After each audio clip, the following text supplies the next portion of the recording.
Olá, pessoal, tudo bem? Tá começando mais um Jogo Limpo TV, mais um episódio muito bacana e hoje nossos destaques serão o calendário apertadíssimo do futebol brasileiro. Vamos falar do Brasileirão, Copa Libertadores e, claro, o nosso Ancelotti, o treinador da seleção brasileira, que começou hoje, né, os trabalhos com o futebol efetivamente. Deixa eu apresentar os nossos queridos participantes, a começar, Mário Braga, o seu destaque nesta edição do Jogo Limpo TV. O meu destaque, um abraço, Gaspar, prazer estar com vocês em mais um Jogo Limpo TV. O meu destaque hoje vai para sorteio, mas não é sorteio de loteria esportiva, não, é sorteio de Copa Libertadores e sorteio de Copa do Brasil e Copa Sul-Americana. Muito sorteio hoje. Já já falaremos sobre os confrontos definidos. Meu caro Carlos Gaspar, e o seu destaque na edição de hoje? Diga, meus craques, tudo bem com vocês? E aí, pessoal do Jogo Limpo? Cara, estamos com 252 inscritos, estamos pegando próximo do próximo sorteio. Uma caneca do Jogo Limpo e uma camiseta do Jogo Limpo, camisa oficial da Jogo Limpo. Enio, galera, o meu destaque vem para o Campeonato Brasileiro. Cruzeiro venceu o Palmeiras, tem um novo líder e agora tem gente olhando no retrovisor. Flamengo lidera o campeonato, galera. É verdade. Falaremos também do Bragantino, o Red Bull Bragantino, que tá bem pra caramba. Será que aguenta essa briga por título, Libertadores até o final? Olha, nós estamos começando mais um episódio do Jogo Limpo TV no oferecimento da Salve a Saúde Corporativa. Planos de telemedicina, atenção para o telefone 011 93379 9534. Quem está conosco também é a Demanda Leads Mídia Digital 011 99196 8339. Meus queridos, separamos aqui imagens da CBF, uma vez que o Carlo Ancelotti já fez a primeira convocação, obviamente já comandou o time no dia de hoje, e nós vamos mostrar o primeiro momento, quando ele vestiu o agasalho da seleção brasileira, que recebeu o pessoal. Põe no ar aí para mim, meu caro Cleidim. Olha aí, o Ancelotti recebendo a turma, os jogadores convocados, ele devidamente uniformizado, com as cores do Brasil. Você vai ver que daqui a pouquinho chega o Vinícius Júnior por aí também. Agora, a pergunta que fica no ar, Marião. A seleção brasileira, como todas as seleções, não é clube. Não tem tempo para aprimorar taticamente, pensar em jogadas. Vai ter que ser na correria. Apresentou hoje, treina hoje, amanhã e dá-lhe enfrentar o Equador lá no Equador. Com esse tempo curtinho, não dá para se esperar muito do Ancelotti ou será que dá? Só a hierarquia dele ali no banco de reservas já faz a diferença, Marião? Então, será um momento diferente para ele, né? Que a primeira vez que ele vai estar dirigindo uma seleção, e você bem colocou, não tem tempo de trabalho, é diferente do clube que você está ali no dia a dia. A seleção se encontra no aeroporto, faz um reconhecimento de gramado, faz um treininho leve ali e vai para o campo. Mas eu acho que o fato de ser o Ancelotti, a presença dele, né? Eu acho que isso vai ajudar bastante, o respeito dos jogadores, o currículo dele, né? Tanto como jogador, tanto quanto técnico, eu acho que vai ajudar. Mas realmente vai ser uma situação nova para ele e para nós também, né? E temos que aguardar a bola começar a rolar para a gente ver se essa aposta deu certo ou não. Eu gostei. Eu acho que é isso aí, vamos lá. Gaspar, você falou na semana passada que talvez ele não tivesse nem influenciado totalmente na escolha dos atletas convocados. A pergunta que eu faço, os 11 que vão começar o jogo, é ele que vai definir, não há dúvida disso, ou há? Não, zero dúvidas, ele não vai dar espaço para alguém escalar o time, né? E eu acho que essa primeira convocação foi o acaso de estar muito em cima. Ele está chegando agora, a final de competição que ele estava realizando na Europa, e o pessoal já tinha uma lista mais ou menos pré-acertada, e ele acabou, acredito eu, que compartilhando dessa lista, e por não ter tempo não mudou nada. Mas eu acho que essa lista deve mudar um pouco daqui para frente. E os 11 que ele vai colocar em campo é aqueles que ele acreditam que podem dar para ele o melhor resultado. Até porque, pessoal, nós temos aí o Equador, que é o segundo colocado da chave com 23 pontos. Se a gente não fizer uma boa competição nesses dois próximos jogos, se a gente não for competitivo, ele corre um grande risco de já começar com problema. Porque a gente pega o Equador, que está brigando diretamente pela vaga, que está 2 pontos na nossa frente, e na sequência eu pego o Paraguai, que está pau a pau com a gente. E o Paraguai e o Uruguai têm uma pedreira que também jogam agora. Então, ou ele consegue montar times competitivos para realmente buscar o resultado, muda o ambiente do grupo e muda aquilo que a gente tem como filosofia de jogo para poder buscar o resultado, ou a gente vai sofrer muito nesse finalzinho aí de classificação para a Copa do Mundo, cara. Ô, Mário, mas numa eliminatória que tem 10 equipes, 60% classifica direto, os 6 primeiros. O Brasil hoje está com 21 pontos, e o sétimo ainda entra na repescagem, né? Ainda tem essa possibilidade. A ameaça de não entrar não existe, né? Eu acho que se tivesse 4, eu até ficaria um pouco preocupado. Mas com 6 e uma sétima vaga na repescagem, não tem risco de o Brasil não entrar, até porque faltam só 4 rodadas. A nossa sorte é que a FIFA resolveu inchar a Copa do Mundo, né? Para 44 seleções, e com isso estão indo 6 direto, e a sétima ainda vai para um playoff. Mas se fosse aquele sistema antigo, nós estaríamos correndo muito risco. Hoje, o Brasil com 21 pontos, 6 pontos na frente da Venezuela, e seria a sétima colocada, né? Que é a vaga para o playoff. Faltando 12 para disputar, dificilmente em 12 pontos a Venezuela vai conseguir tirar 6 do Brasil. Mas não é dessa forma que nós imaginávamos chegar numa Copa do Mundo, né, meu amigo Enio?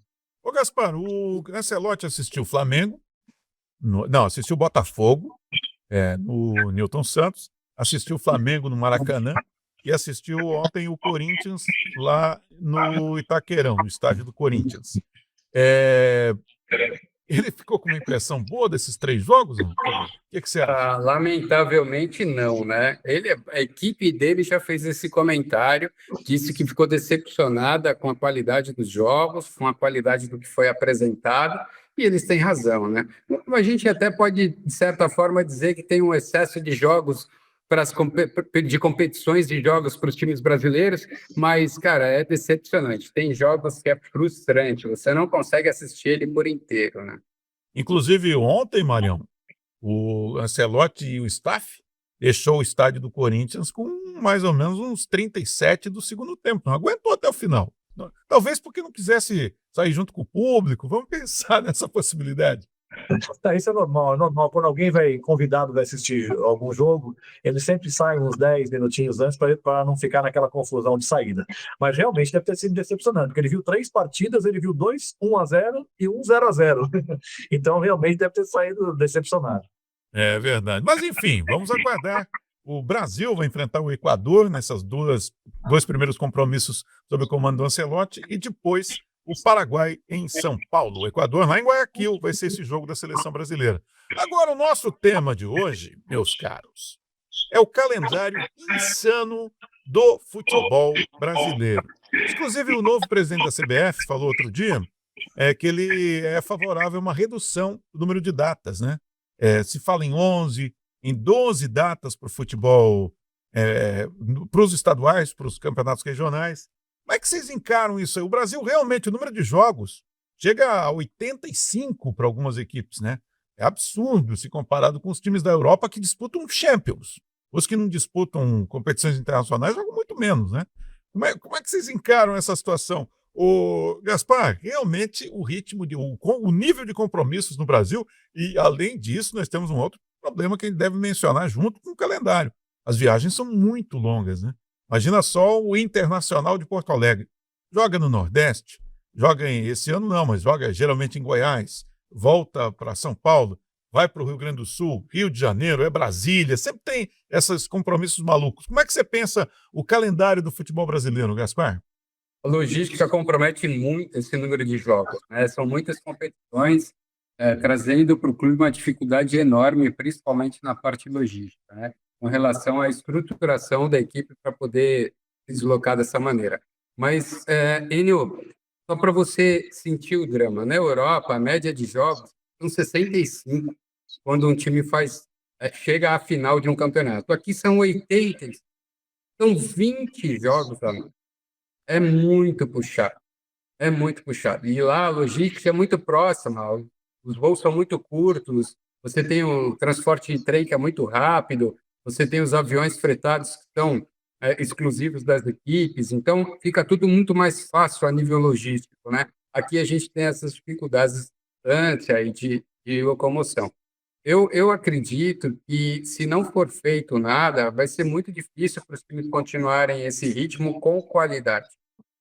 Eles não vão conseguir entregar o melhor em todas as competições ou na maioria dos jogos. A gente sempre vai ter altos e baixos, e em algum momento o clube vai ter que escolher uma competição. Eu acho que vai ser sempre um tormento, uma dor de cabeça para as equipes. O número de lesões é enorme, né? O número de lesões de jogadores brasileiros é o maior que tem entre os jogos do Brasil e da Europa. Se você comparar, é disparado muito maior o nível de lesões. Ô, Mário, essa questão da logística é muito séria, né? Porque se você levar em consideração o tempo de deslocamento para disputar um campeonato brasileiro, é muito complicado. E aí tem Copa do Brasil, aí às vezes o time tem que jogar num lugar muito distante, muito ao norte ou muito ao sul, dependendo de onde é o local de origem do clube. Quer dizer, tem diferença de temperatura. Ontem eu estava vendo o Internacional, jogou com o Fluminense com 13 graus. A gente nem chegou no inverno. Ontem tinha jogo com 28 graus. Quer dizer, a gente não é uma missão, parece uma coisa, 13 graus, 28 é suportável, mas essa diferença, essa possibilidade de você estar numa cidade com 13 graus e no mesmo dia estar numa outra que está fazendo 28, 30 graus, também é um aspecto que a gente precisa levar em consideração, né?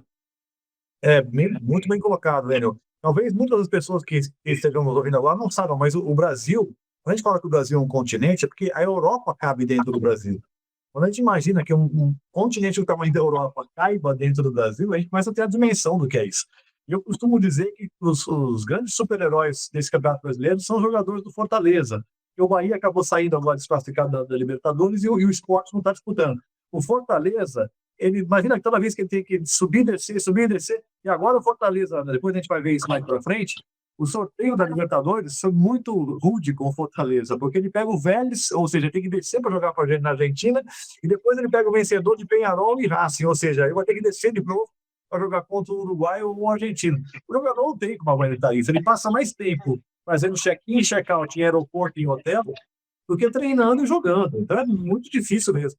Eu tenho uma ideia, se você me permite, eu acho que nós temos que diminuir o número de clubes do Campeonato Brasileiro e diminuir o número de rebaixamento. Eu acho que tinha que ser 16 ou 18 clubes e ter só 2 vagas por rebaixamento. Eu acho que 20 clubes é muita coisa, são muitas datas, e 4 vagas por rebaixamento, nenhum lugar do mundo eu acho que tem isso. Eu acho que se a gente diminuir, por exemplo, para 18, a gente já ganha várias datas aí. E não fica essa loucura que fica o Campeonato Brasileiro. Só para fazer justiça, esse ano até que Fortaleza tem uma vantagenzinha, né? É o Ceará, né? Normalmente ele não conseguia jogar com o Ceará, agora ele joga no Brasileirão, pelo menos com o Ceará, que é uma viagem a menos, né? O Ceará está Ah, é verdade. Você tem o Ceará, O Ceará esse ano. E tem o Sport e o Bahia também. Então, Esse ano até que tá bacaninha. O ano passado é que era um problemaço, né? Mas como eu digo, você não... 20% dos jogos, ou seja, 4 times, né, são 20%, realmente. É muito bem lembrado, Benio, muito bem lembrado. Está mais tranquilo que o ano passado. É verdade, embora as viagens continuam sendo muito longas e muitas viagens, ainda não está fácil, não.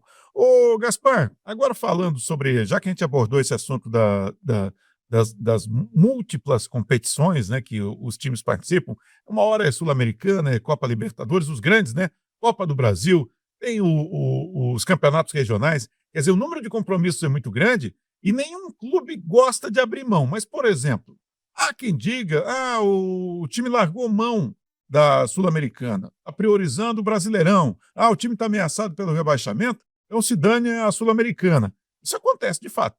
Os clubes negam, óbvio, né? Quando você vai perguntar, eles negam, né? Mas é evidente que, muitas vezes, eles precisam tomar essa decisão. Precisam, não tem como, né? O desgaste é muito grande. E nenhum time tem elenco suficiente para suportar as competições simultaneamente.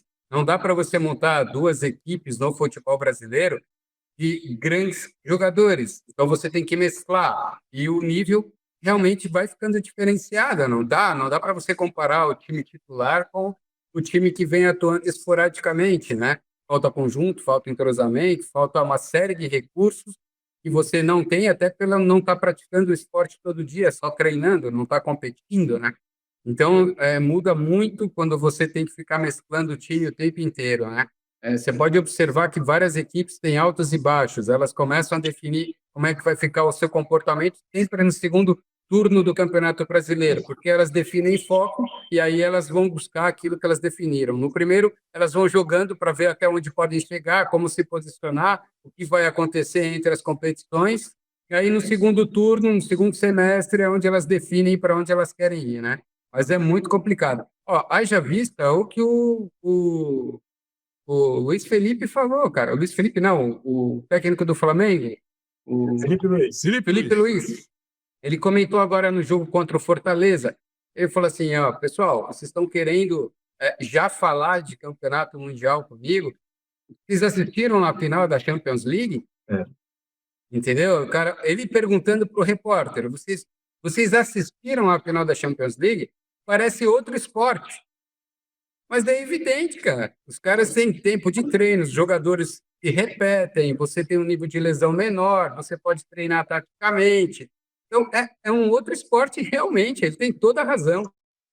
Olha, o Abel Ferreira, técnico do Palmeiras, ele tem uma personalidade muito forte e ele se manifesta sobre diferentes assuntos do futebol. E ele falou sobre a questão do calendário várias vezes, e uma dessas é nesse trecho que a gente vai exibir agora. Eu sou redondamente contra acabar o Paulistão, porque de facto é um campeonato extremamente competitivo. Entendo também, porque já fizemos várias reuniões e isso a Federação Paulista tem, eu gosto muito que nós podemos participar e cada um dar as opiniões, perceber o lado dos times mais pequenos. Dizem, pois, mas são menos 2 ou 3 jogos e o Palmeiras não vem jogar aqui e é menos receita. Eu já disse à minha direção o que é que eu acho que nós temos que fazer. A receita tem que ser dividida e para esses só reduzirem o número de jogos, esses clubes mais pequenos têm que ter direito a uma parcela maior de dinheiro, é assim que tem que ser. Se o Palmeiras recebe 10 ou 15 ou 20, eu não sei quanto é que é, se recebe 20 tem que passar a receber só 15, se o São Paulo recebe 20 passa a receber 15, ou seja, para reduzir os estaduais, e eu concordo, reduzir e estamos a falar de 16 para 12, eu sei que é preciso ter coragem, mas nós quando queremos mudar para ajudar o futebol brasileiro nós temos que os fazer. E aí, ele se manifestou contrariamente ao fim do Paulistão, por exemplo, né? Mas concorda que tem que reduzir o número de datas. O presidente da CBF, outro dia, falou em 11 datas dos campeonatos estaduais. Como é que você pensa isso? Eu acho que tem que ser tomada alguma medida, que realmente nós estamos jogando demais no Brasil. Mas nós já conversamos sobre isso, quem nos acompanhou, nossa audiência aí no podcast passado, a dificuldade que é, né? Porque a gente estava falando justamente sobre isso. Os campeonatos regionais, eles acabam mantendo vivos os times pequenos. Então, se um time pequeno jogar 4, 5 partidas, 6, 7, 8, sei lá, no ano, e depois fica fechado de março, abril até e volta só em janeiro do ano seguinte, ele não tem como manter as portas abertas, ele não tem como conseguir patrocínio, ele não tem como manter os jogadores dele. Então, é complicado demais. Essa parte do calendário é complicado. E o Abel, ele é contra terminar o Campeonato Paulista porque ele está ganhando. Tô brincando. Ô Gaspar, agora tem uma questão importante, que é uma questão trabalhista, né? Se você não tem campeonatos regionais, por exemplo, tem jogadores de times pequenos do Brasil e em alguns estados em condições muito piores que São Paulo. São Paulo até tem competições interessantes, a Série A2, A3 são interessantes, organizadas e até ganham uma graninha. Mas tem estado que não ganha nada, só despesa. E esses jogadores simplesmente eles não podem ser profissional por 3, 4 meses e ficar o resto do ano trabalhando numa outra atividade, né? Então é isso que a gente precisa também levar em consideração na hora de organizar um calendário para o futebol que atenda todos os clubes do Brasil, dos diferentes estados. Perfeito, Enio. Por isso que eu sou a favor de você ter campeonatos mais regionalizados. Então, você geograficamente regionalizar e criar competições que deem acesso, por exemplo, à Copa do Brasil ou outras competições que tenham o mesmo cunho para esses times mais intermediários. Eles possam aspirar a uma vaga para um campeonato muito mais interessante, uma Sul-Americana, uma Copa do Brasil, não vou dizer Libertadores, porque eu acho que Libertadores tem que ser cachorro grande, tem que ter pitbull lá. Agora, traz campeonatos um pouco mais, menos competitivos, mais fáceis de se preparar. Talvez eu acho que esses clubes intermediários deveriam ter competições regionais e aí tem um cruzamento final para que eles possam alçar para competições maiores. E aí você consegue fazer com que eles tenham um calendário para o ano inteiro, né? Ainda falando sobre calendário, o Cuca, do Galo, o treinador, falou sobre essa questão e ele entende que é preciso aproximar o calendário da América do Sul com a Europa. Vamos ver o que falou o Cuca. Eu acho que o futebol brasileiro ele vai evoluir muito quando o calendário nosso for igual ao calendário europeu, com as datas FIFA, daí sem atrapalhar nada, sabe? E você consegue, a gente aqui é tão acostumado em dezembro, Natal, Ano Novo, mas a gente consegue daí fazer 10 dias em dezembro para o jogador e ter o calendário igual ao futebol europeu. Eu acho que a Argentina, ela é assim, né? Isso facilita muito, em todos os sentidos também, para jogador, para seleção, enfim, só uma dica aí. E aí, Mário, é uma utopia imaginar um calendário brasileiro parecido com aquele que é praticado na Europa? Eu, particularmente, estou dando a minha opinião particular, eu sou frontalmente contra isso. Nós temos que imaginar que a Europa está no hemisfério norte e o Brasil está no hemisfério sul. Então, por que eles fazem isso? Porque no final do ano é frio, é inverno. E no meio do ano é o verão. Então, eles tiram as férias principais deles no meio do ano. Nós, graças a Deus, as nossas principais férias acontecem no final do ano. Então, a gente consegue sair de férias ali no Natal, Ano Novo, voltar ali no comecinho de janeiro, e começa o ano de janeiro a dezembro. Eu acho muito complicado esse negócio que o ano comece em agosto, termina em junho.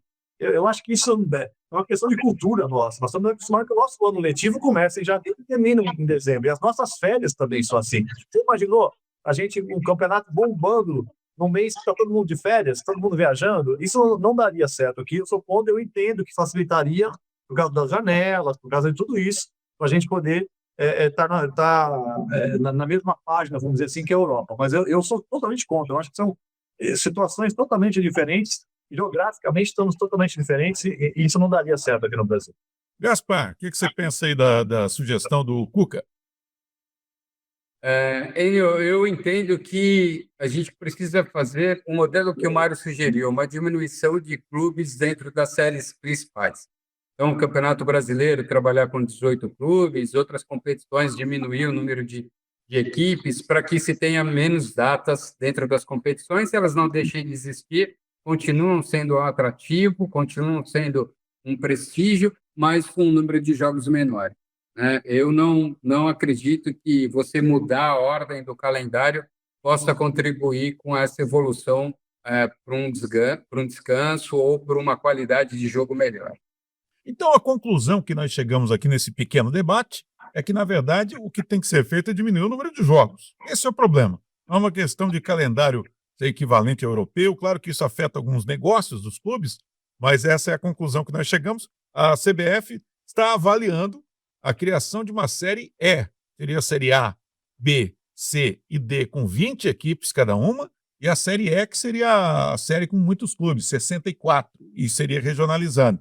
Eu confesso que eu fico curioso para entender como é que se faria uma série D com pontos corridos, ida e volta. Eu acho que ia ser meio complicado. Mas, de qualquer maneira, vamos tentar entender o que a CBF está propondo em relação ao tema. É o seguinte, gente, a gente vai dar uma paradinha, em seguida a gente volta com o quadro Civil. A gente vai falar de Copa Libertadores, Brasileirão, rapidinho intervalo.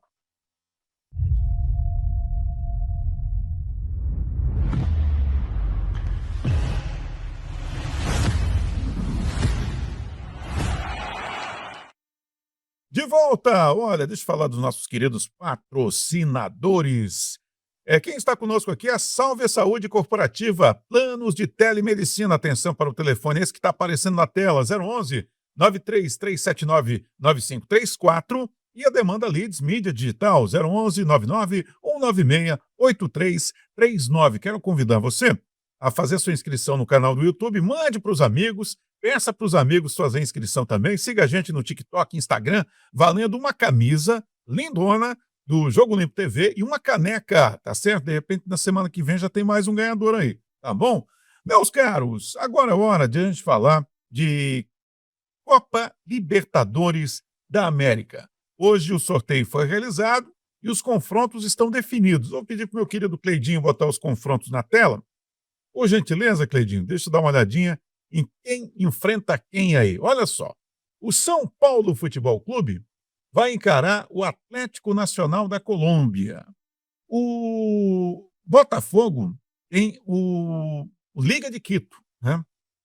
O River Plate pegou o Libertad do Paraguai e o Palmeiras, o Universidade. Daí teremos também o confronto Fortaleza e Vélez, Racing e Peñarol, Estudiantes de La Plata enfrentando o Cerro Porteño e Internacional e Flamengo. Um brasileiro já vai ficar pelo caminho aí, né? Aliás, o Internacional tá pegando brasileiro e definindo com brasileiro muita coisa nessa Libertadores, meu caro Mário. Olha aí, de novo, confronto de brasileiros na vida do Internacional de Porto Alegre. O que você achou? O que você achou aí dos confrontos? Eu achei assim, o Palmeiras, eu acho que se deu bem, pegou talvez o mais fraco dos 16 times, que é o Universitário do Peru. O Fortaleza, eu acho que se deu muito mal, porque pegou dois times que estão indo muito bem esse ano, que é primeiro o Vélez, né? E depois, se ele passar pelos Vélez, ele pega o vencedor de Peñarol e Racing. Eu continuo gostando no Racing, eu acho que Racing e Flamengo aí deve ser uma das semifinais, né? E do outro lado, eu acho que está mais embolado ali. Eu acho que é Palmeiras e River, né? Vamos postar aqui, vamos brincar de jogar o prato para cima aqui. Eu acho que é Palmeiras e River, Flamengo e Racing, e do outro lado está mais complicado, viu? Ali, aquele bolinho ali, Nacional, São Paulo, Botafogo, LDU, Botafogo e São Paulo. Vou postar em Botafogo e São Paulo. Mas você falou Palmeiras e River, mas Palmeiras e River como semifinalista não dá, né? Não, O Palmeiras. quatro. Ah, tá. O Palmeiras. Eu vou repetir, eu fui confuso, deixa eu repetir aqui. Vamos lá, Atlético Nacional, São Paulo, Botafogo e Liga de Quito. Quem avança aí? Eu acho que avança São Paulo e Botafogo. São Paulo e Botafogo. Libertad e River Plate, Universitário e Palmeiras. Eu acho que é River e Palmeiras. Vamos lá no outro lado. Fortaleza e Vélez, Peñarol, Racing. Vélez e Racing. E deixa eu ver, falhou mais um. Ah, tá. Cerro Porteño, Estudiantes de La Plata, Flamengo Internacional. Estudiantes e Flamengo. E aí, Gaspar, concorda com essa aposta aí do Marião para quem avança a próxima fase? Concordo em partes. Eu acho que o São Paulo pegou uma pedreira. Eu não tenho certeza se ele passa jogando o que ele vem jogando. E vai ter um problema para o São Paulo, porque ele está apostando tudo na Libertadores. O time não está concentrado para o Campeonato Brasileiro. Haja vista a classificação dele na tabela. E ele pegou um time muito competitivo. O São Paulo vai ter que jogar muita bola se quiser passar pelo Atlético. Mas tem essa parada para o Mundial. Eu acho que vai ter jogado de clubes argentinos, e eu incluo nessa lista aí o Vélez, o Racing, que devem perder jogadores. E eu apostaria que os clubes brasileiros também devem trazer alguma coisa. Ou será que não? Com a turma que vai para o Mundial, esses que vão lá, vai ser aquilo ali e pronto. Eu acho que você colocou bem. No segundo semestre, a gente não tem nem ideia do que vai acontecer. Porque a dança das cadeiras, jogadores trocando de clubes, pode ser totalmente diferente do que aconteceu no primeiro semestre. Nós estamos falando, né, baseado no que a gente assistiu até agora, né? Eu e o Gaspar, senão as torcidas e os ouvintes aí vão bater em mim e você depois, Gaspar. Eles erraram tudo. Mas nós estamos falando com base do que aconteceu até agora. Mas realmente, pode mudar tudo isso no segundo semestre. Teoricamente, e só teoricamente, o caminho levaria a uma final, por exemplo. Isso é uma teoria bem hipotética, né? Racing e Palmeiras, né? Porque o Palmeiras, teoricamente, tem condições de passar pelo River, por exemplo.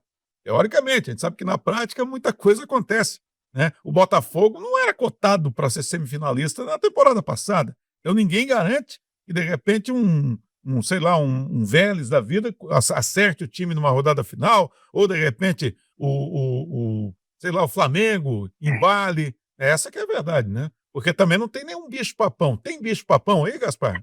O Palmeiras ganhou tudo. Mas a gente não. Só que também tem que ver com quem o Palmeiras jogou, com quem o Internacional e o Flamengo jogaram. Me parece que não é tão simples assim. 100% de aproveitamento. Legal, o time está bem. Mas o Palmeiras perdeu 2 jogos seguidos agora no Brasileirão. Então, super importantes, hein? Super importantes. Faltou concentração. Perdeu 2 jogos e mexeu com a tabela de maneira representativa. Caiu para 4º lugar, liderando o campeonato praticamente o primeiro turno inteiro, né? Então, foi bem complicado aí o que aconteceu com o Palmeiras nessa reta final do Campeonato Brasileiro. Mas essa competição é uma competição cascuda, né? É uma competição que o peso da camisa ele é importante, mas a casca do atleta e da equipe ela é muito mais importante, né? Então, eu acho que tem times aí com total condições de chegar à final do campeonato. Os brasileiros estão entre eles, mas eu vejo que os times da Argentina também sempre fazem frente, sempre chegam muito bem nessa competição. Eu acho que o Atlético é um grande time também, o Atlético de Nacional. Então, para mim, ainda é uma incógnita aí o que pode acontecer. Eu vejo que tem 4, 5 possíveis candidatos ao título nesse momento. Vamos ver o que vai acontecer no segundo turno. Segundo semestre aí, a gente entendendo o que vai acontecer com as equipes, talvez a gente consiga se posicionar melhor. Mas hoje eu enxergo aí de 4 a 5 equipes com possibilidade de chegar ao título. Antes de a gente falar do Brasileirão, Mário, dá uma pincelada aí na Sul-Americana, o que você achou? Americana, ela é um pouco diferente porque ela tem os playoffs anteriores, né? Então, por exemplo, a gente vai ter, por exemplo, Alianza Lima e Grêmio. Quem passar pega a Universidade de Quito. O Bolívar ou Palestino pega o Cienciano. Santo Antônio, Bulu Bulu ou Secaldas pega o Huracan. Bahia ou América de Cali pega o Fluminense. Aqui, possivelmente, é o Bahia e Fluminense. Central Córdoba e Cerro Largo pega o Lanús. Independente Del Valle ou Vasco pega o Mussuca Runa.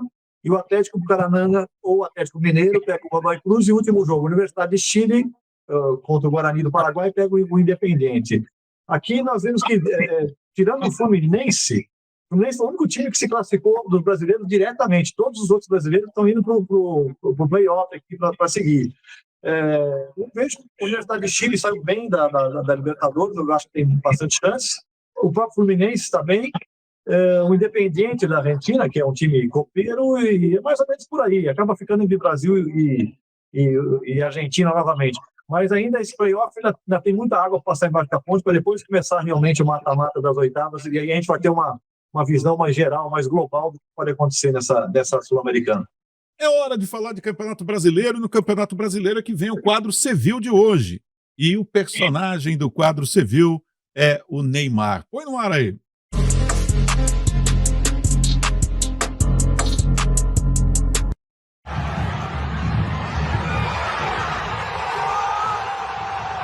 E aí, minha gente, esse gol de mão do menino Ney, chamar o Neymar de menino é muito engraçado, né? O pessoal faz essa maldade. Mas é um meninão, é sempre bem-humorado e tal. O que vocês acharam aí? Acabou sendo expulso, né? Porque ele tinha um cartão amarelo e por conta desse gol com a mão, e ele tinha dado uma dura no árbitro, um pouquinho antes. Falou que o árbitro apitava mal e tal. Isso para dizer a frase censurada aqui. E em seguida ele fez o gol de mão e acabou levando o vermelho. O que você achou disso aí, meu caro Mário? Então, ele tomou um cartão amarelo por uma entrada dura no primeiro tempo, que realmente ele mereceu, inclusive, do cartão amarelo. E ali eu acho que é o desespero. O time, quando está na zona de rebaixamento e ele, com a pressão, o Neymar não estava à vontade no jogo. A torcida do Botafogo começou a cantar uma hora, ele começou a fazer assim para ele, mexer. Ele é um jogador no nível Europa, não precisa ficar discutindo com o torcedor do Botafogo. Então a gente percebe que os negros estão à flor da pele na Vila Belmiro. E é o tipo da jogada que um jogador como ele, sabendo que já tinha um cartão amarelo, não ia colocar a mão na bola nunca. Ou seja, ele estava nervoso, estava querendo fazer, mostrar para a torcida que ele estava lá.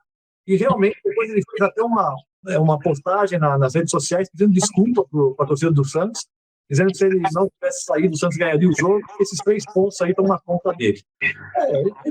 Nós temos que desculpar, realmente. Eu acho que ele errou feio, foi juvenil no que ele fez. Mário, mas Mário, ele vai cumprir a suspensão, o jogo, e vai voltar com a camisa do Santos, não? Essa pergunta, acho que nem o Marcelo Teixeira sabe responder. Ô, Gaspar, o que você achou do quadro Sevil aí? Merecido, logicamente, o cartão amarelo. Aliás, não é uma questão de merecimento. Naquele caso ali, ele tinha que levar o cartão amarelo e ele cometeu uma infração que merecia também uma punição com amarelo, então não tem choradeira com o cartão, né, Gaspar? Não tem. Lamando o Nenê. Lamando o Nenê.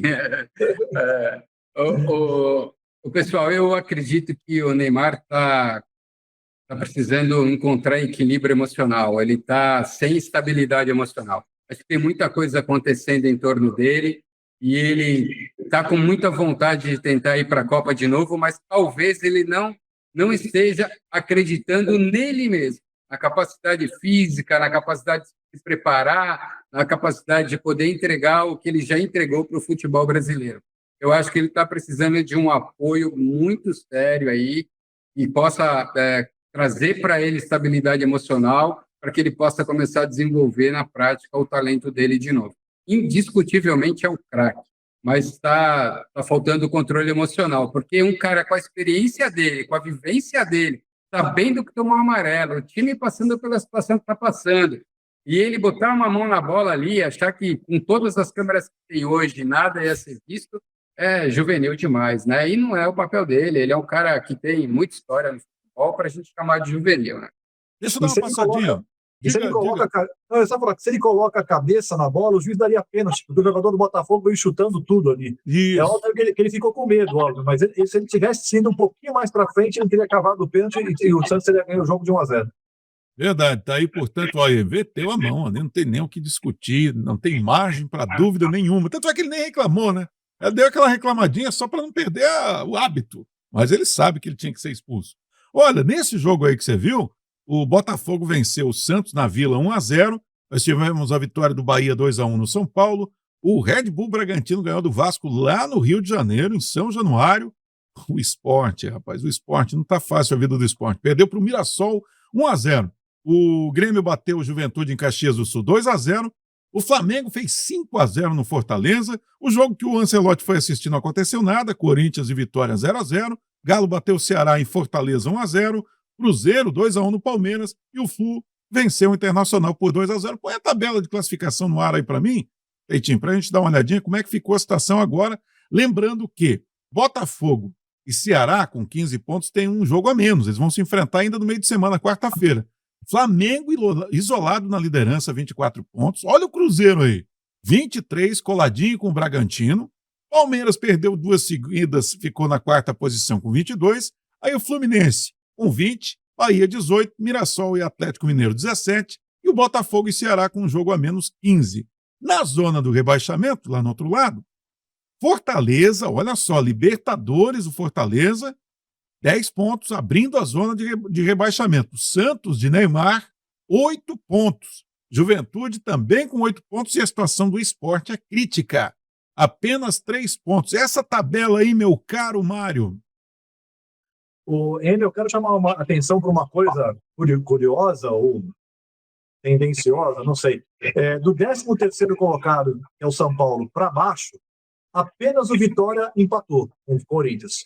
Todos perderam. São Paulo perdeu, o Inter perdeu, o Vasco perdeu, o Fortaleza perdeu, o Santos perdeu, o Juventude perdeu, o Sport perdeu. Então você percebe que agora já começa a ter um distanciamento. O próprio São Paulo, que hoje tem 12 pontos, na próxima partida ele pega o Vasco no Morumbi. Se ele ganhar, ele vai a 15. Mas ele não sai da 13ª posição, porque ele tem 2 vitórias a menos que Grêmio, Corinthians e Ceará, que também tem os mesmos 15 pontos, o Botafogo. Então a gente percebe que já começa a dividir um pouco a tabela entre os primeiros colocados e o pessoal lá de baixo. Você vê, de 8 times, 7 perderam. Isso é um sinal preocupante para esses times que estão lá embaixo. Ô, Gaspar, eu queria que você falasse um pouquinho de 2 equipes que estão chamando atenção lá em cima. Flamengo a gente já esperava, o Palmeiras a gente esperava que tivesse por aí mesmo, né? Brigando pela liderança. Caiu agora, mas está a 2 pontos do Flamengo. Cruzeiro e Bragantino. O Cruzeiro estava numa pior, a torcida estava irritada, ninguém estava confiando no Cruzeiro, e de repente o Cruzeiro vem com tudo. Passou vergonha até na Sul-Americana, o Cruzeiro, né? E agora o Cruzeiro ganhando, está ali brigando pela primeira posição, e da mesma maneira o Bragantino. Esses 2 times aí, explique por que esses times estão ali. Os 2 times tiveram um ano passado muita dificuldade dentro da competição. Os 2 times passaram bem apertado ano passado, né? E esse ano eles se reestruturaram, aprenderam com o que aconteceu. O Bragantino praticamente quase caiu, né? Ficou brigando até o final para não cair, né? E o Cruzeiro, ele começou a estruturar o time já no final do ano passado.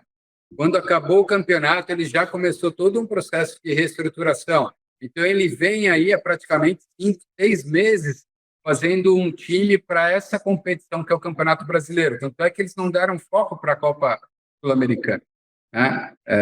Eu acho que eles têm uma oportunidade enorme de construir um excelente campeonato. E o Red Bull também. Tem menos competições, então eles têm um time muito mais acertado, menos cansado, com um número de jogos menor, menos lesões, podem se preparar melhor, podem treinar taticamente, podem estudar o adversário.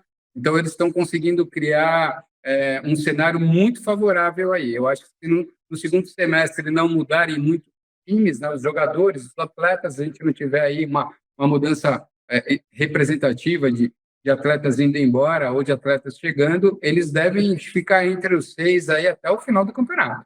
Ô, Mário, quero te chamar a atenção para uma coisa na tabela, eu estava observando aqui.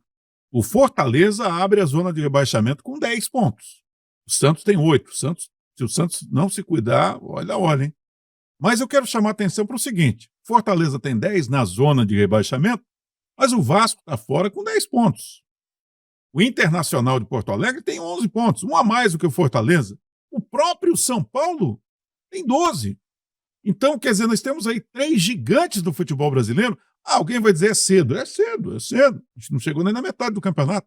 Mas, de qualquer maneira, 11 jogos já foram disputados e o São Paulo, o Internacional, o Vasco da Gama estão ali com 2 pontos de diferença para o Fortaleza, que abre a zona de rebaixamento. O Vasco, que disputou a Série B várias vezes, o Santos, que no ano passado estava na Série B, e o São Paulo, que nunca disputou Série B, nem o Internacional. Não me lembro se o Internacional ficou na Série B, eu acho que não. Né? Ficou, né? Ficou. São Paulo e Flamengo. São Paulo e Flamengo são os únicos times que nunca caíram. Então, os outros já conhecem como é que é disputar a segunda divisão. Isso preocupa, não? Ah, sem dúvida aí, meu. Sem dúvida. Isso incomoda demais. Porque o pessoal costuma brincar que time grande na Série B é que nem elefante em areia movediça, rapaz. Afunda mais rápido, porque o peso é muito grande, não está acostumado a jogar ali embaixo. O time pequeno já está acostumado, então ele sabe o que ele tem que fazer, ele joga fechadinho quando joga fora de casa, tenta jogar por uma bola. O time grande não está acostumado com isso. E a pressão da torcida é muito grande, é muito grande. Por isso que eu falei, dos 8 times, do 13º ao 20º, um que foi o Vitória empatou e os outros 7 perderam, já começa a haver uma divisão na tabela. Você vê, o São Paulo tem menos de distância para o Fortaleza do que para o Grêmio. O São Paulo está a 2 pontos do Fortaleza e a 3 do Grêmio. Entende? E mesmo se o São Paulo ganhar do Vasco, eu repito, ele não passa o Grêmio, porque o Grêmio tem mais vitória. Então começa a incomodar e muito. E outra, se o time não começa a acordar no primeiro turno, no segundo, meu amigo, a perna pesa, a bola não entra, ela bate na trave e sai. É aquela coisa que a gente sabe que é desesperadora. Todos os times que caíram passaram por isso. Então está na hora do pessoal acordar. Temos 11 rodadas só, tem mais 27 pela frente. E dá para jogar e dá para sair, mas tem que acordar já. Eu lamento informar os amigos que nós não temos mais tempo, tá? No oferecimento da Salve Saúde Corporativa, planos de telemedicina, medicina no 011 93379 9534 e demanda leads, mídia digital 011 99196 8339. Nós chegamos ao final dessa edição do Jogo Limpo TV. Meu caro Gaspar, é sempre muito legal falar com você. Grande abraço. É um prazer estar com vocês. Pessoal, a energia de vocês acompanhando o nosso trabalho Jogo Limpo TV é gratificante demais. Obrigado a todos que assistem, a todos que acompanham. Continuem se inscrevendo, continuem nos indicando. E eu vou deixar aqui só 2 assuntos legais, Enio, para relembrar.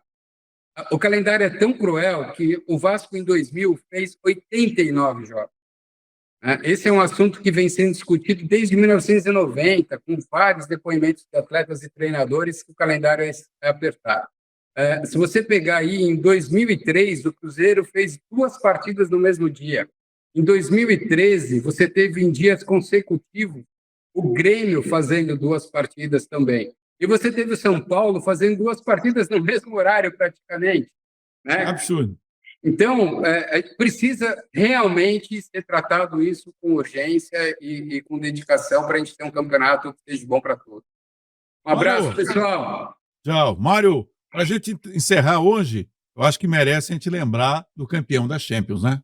Poxa, você leu meu pensamento aqui, meu irmão. Eu ia fazer uma menção super honrosa ao Paris Saint-Germain, que depois de ter dispensado, se é que a gente pode falar essa palavra, um trio de Neymar, Mbappé e Messi, acabou ganhando a sua primeira Champions League no sábado, metendo 5-0 na Inter de Milão. a maior vitória nos tempos de Champions League, né? Porque o Campeonato Europeu já teve vários nomes. Então, essa é a maior vitória, 5-0, mas lá nos idos de 1960, o Real Madrid meteu 7-3 no Eintracht Frankfurt, uma final em Glasgow, na Escócia. Mas nessa nova liga que eles montaram, foi a maior vitória de todas. A Inter, quando abriu o olho, já não dava para fazer mais nada. Foi um atropelamento que sem o tripé, Neymar, Messi e o futebol prega essas peças na gente, meu Deus. Me permite ele, Mário. Ali, cara, mas assim, sem sombra de dúvida, o Luiz Henrique, o técnico do PSG, fez toda a diferença. Toda a diferença. Sobre montar uma equipe, sobre ajustar o grupo, sobre trazer equilíbrio emocional, incentivou e mostrou para eles que eles eram capazes. É fantástico o trabalho que o Luiz Henrique fez no PSG. Tira o chapéu para esse cara é demais. Parabéns, Luiz Henrique. Parabéns, PSG. E sabe quem vai encarar o PSG no Mundial? Botafogo. Olha aí que dureza. Tchau, Mário. Tchau, Gaspar. Até a próxima. Valeu, pessoal. Um grande abraço. Abraço. Olha, e muito obrigado você que ficou conosco até agora em mais uma edição do Jogo Limpo TV. Semana que vem tem mais. Tchau.